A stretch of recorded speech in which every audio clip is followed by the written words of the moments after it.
Do any of those strategies for separating people and weakening them sound familiar to you?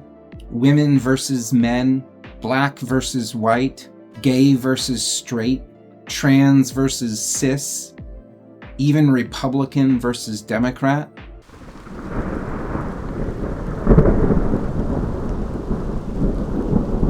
Muslims and Hindus, peasants, royalty, and everything in between banded together to kick the British out of India in 1857.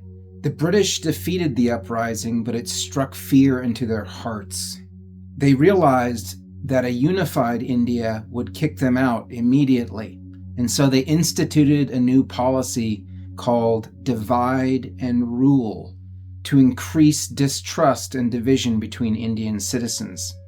For example, the British rulers required Indian citizens to write their race, caste, religion, and occupation on the national census. Instead of people feeling like they were a citizen of India, this new census emphasized existing divisions so that citizens would feel like members of a threatened subgroup within India, surrounded by competing subgroups who before had just been their neighbors. And here's a really tricky one. The British began giving preferential treatment to some of those subgroups when it came to getting jobs and education. They didn't do that to help those subgroups. They did that to cause jealousy and anger between those subgroups and other groups. They created rigid rules on voting for the first time, so that Muslims could only vote for other Muslims and Hindus could only vote for other Hindus. Again, not because this really made any kind of sense. They did it to increase the separation and division between those two religions. The British encouraged and supported any kind of social movement that emphasized division between Indian citizens. If there was an angry Hindu group out there, they would support that group in making more people angry. They rewrote Indian history to erase these long, harmonious periods between Hindus and Muslims and exaggerate the harshness and conflict between the two groups so that it looked like that's all there ever really was. Sadly, these tactics worked. Division and infighting increased within India's diverse society. This kept them weak and colonized for almost 100 more years, until Mahatma Gandhi restored a feeling of national unity among all these different groups in India, so they could unite together, become strong, and kick out the British elites who had been controlling them for so long. Do any of those strategies for separating people and weakening them sound familiar to you? Women versus men, black versus white, gay versus straight, trans versus cis, even Republican versus Democrat? Yes, these divisions were already there. There was already tension. But hadn't things been steadily improving over the last several decades? And haven't these divisions been increasingly emphasized over the last 10 years or so? Now, of course, real problems do still exist. There is still work to do. I don't want this to come across like I'm making excuses for anybody, because that's absolutely not what I'm doing. But the overall trend in our country has been towards greater inclusivity and harmony. That's what the science of sociology tells us.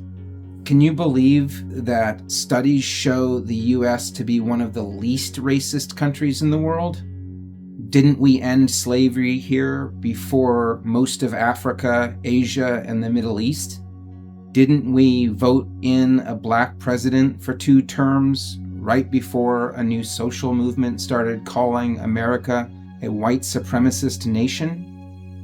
Didn't American women win the right to vote before most of the world?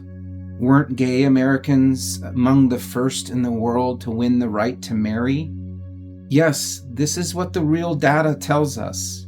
Not outrage activism, not politicians trying to stir up controversy to win votes, but the real data that you can look up for yourselves. And I hope you do. You shouldn't trust me without checking. By the way, please like this video, subscribe to my channel if you like what I'm doing, and share it with others. Thank you. I appreciate that.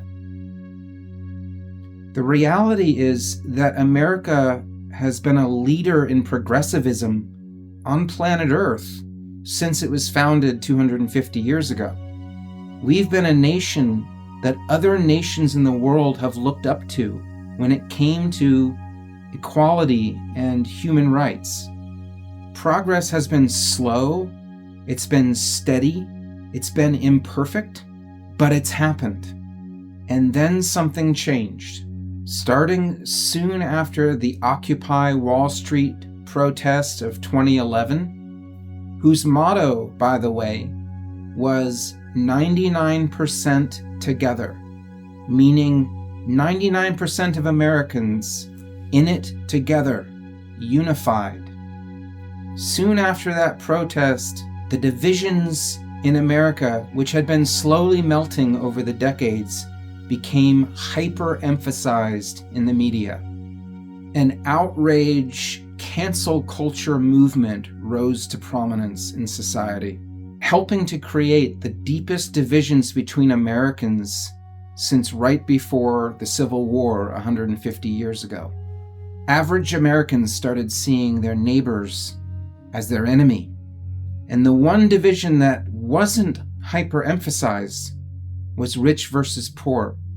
And that's really interesting considering that the wealthiest 1% of Americans grew vastly wealthier during the last 10 years, while the rest of Americans grew poorer and more desperate. Do you think that is all just random chance, my friends? In psychology, internal division leads to dysfunction.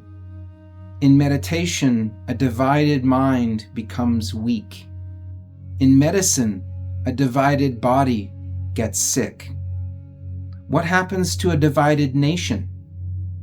Friends, black and white, man and woman, gay and straight, even Democrat and Republican, we are not enemies. We are all family. Come back to your family. Yes, we still have things to work out with each other. We always will. Families always do.